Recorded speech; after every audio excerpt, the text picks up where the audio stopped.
உத்தரப்பிரதேச மாநிலம் வாரணாசியில் உள்ள புகழ்பெற்ற காசி விஸ்வநாதர் கோயிலில் பக்தர்களிடம் பணம் பெற்றுக்கொண்டு தரிசனத்திற்கு அனுமதித்த குற்றச்சாட்டின் கீழ் 21 பூசாரிகளை வாரணாசி காவல்துறையினர் கைது செய்துள்ளனர்.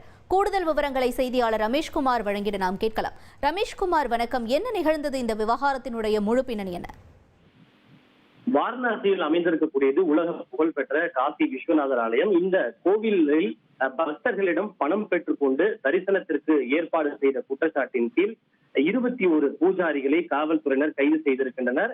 இவர்கள் பக்தர்களிடமிருந்து தரிசனத்திற்கு பணம் பெற்றுக்கொண்டு ஏற்பாடு செய்கிறோம் என கூறி அவர்களிடம் ஒழுங்கீனமாக நடந்து கொண்டதாக கடந்த சில நாட்களாக காவல்துறைக்கு தொடர்ந்து புகார் வந்த வண்ணம் இருந்தது. புகாரின் அடிப்படையில் அவர்களை பிடிப்பதற்காக தசாஸ்வமேத் மற்றும் சவுக்கு காவல்துறை ஆகியோர் கூட்டு தனிப்படையை அமைத்தனர். அந்த தனிப்படையினர் தசாஸ்வமேத் பகுதியிலிருந்து 15 பேரையும், அதே போல மற்ற பகுதியிலிருந்து 6 பேரையும், மொத்தம் 21 பேரை அவர்கள் கைது செய்திருக்கின்றனர். இவர்கள் நீண்ட காலமாக கோவிலுக்கு வரக்கூடிய பக்தர்களிடம் பணம் பெற்றுக்கொண்டு விஐபி மற்றும் விவிஐபி தரிசனத்திற்கு ஏற்பாடு செய்திருக்கின்றனர்.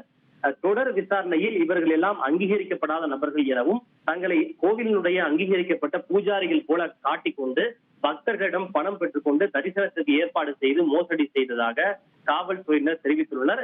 மேலும் இது போன்ற செயல்படக்கூடிய மற்ற நபர்களின் மீதும் கடும் நடவடிக்கை எடுக்கப்படும் எனவும் காவல்துறையினர் எச்சரிக்கை விடுத்துள்ளனர்.